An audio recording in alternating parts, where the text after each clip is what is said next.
Oyunlar жөнүндө. Кандай oyun? Жанагы интернетте ойногон oyunlar болот го. Misal üçün. Мен түшүнбөйм деле, мен билем боюнча ошондой oyunlarды ойнойт да. Жанагындай интернет колланып алып атышмайбы, Atışma жана башкалардыбы? Ооба.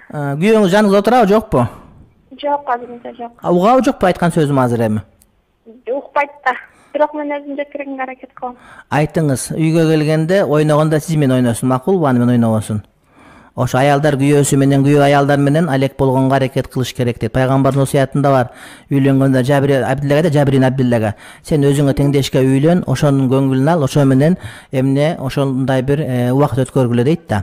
Анан пайгамбар алейхиссаламдын сөзүндө келет, эгерде бир адам өзүнүн аялы менен сүйлөшүп, анын көңүлүн көтөрүп, эгер ошого ыктымалдуу болсо, анан тапкыр ыркырабастан да кереги жок, кыйын болуп калат. Бирок ошого көнүп мындай бир аракет кылып, аялы менен убакыт өткөрүп аткан болсо, мына ушул убакыт бош өткөрүүгө кетпейт деген осуяты бар да. Демек, ар бир эркек аялына маани бериш керек. Эми азыр карантин күнүндө бардык эле бири менен бири, бирок ошол интернетке, компьютерге, жанагы телефонго жашап алгандар бар. Аларды айтат элек, каяден чыккыла пропискадан, үйүңөр башка жерде силердики, ал жерде эмес деп айтат элек. Оюн ойногон албетте мөөнөтү менен ойносо, кумар кылбаса зыяны тийбейт, бирок деген кечки ошого кирип кеткен болсо, анда ал жакшылыкка алып барбай турган маселе. Кудай таалам кыямат ошол нерседен сурайт.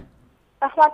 Бактылуу болуңуз, бактылуу болуңуз. Дагы бир угарманым. Менин күйөөм азыр жаңы чыккан PUBG деген оюнду көп ойнойт. Ал жака үй салып жашап алган.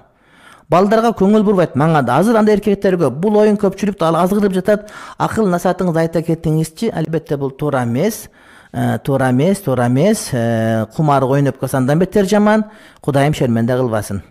Мен бир жакшы нерсе үйрөтөйүн. Биздин Асанажы деген досубуздун ушундай телевизору бар экен. Анан телевизор 6 ай иштебей турду. Көрсө, аял акырын кайчыны киргизип бир зымын кесип койгон экен, ошо менен иштебей калыптыр. Анан ошентип кесип койсоңуз, анан иштебей телефонда мунуку бир жери. Анан кийин оңдотулат кайра эсинен чыкканда.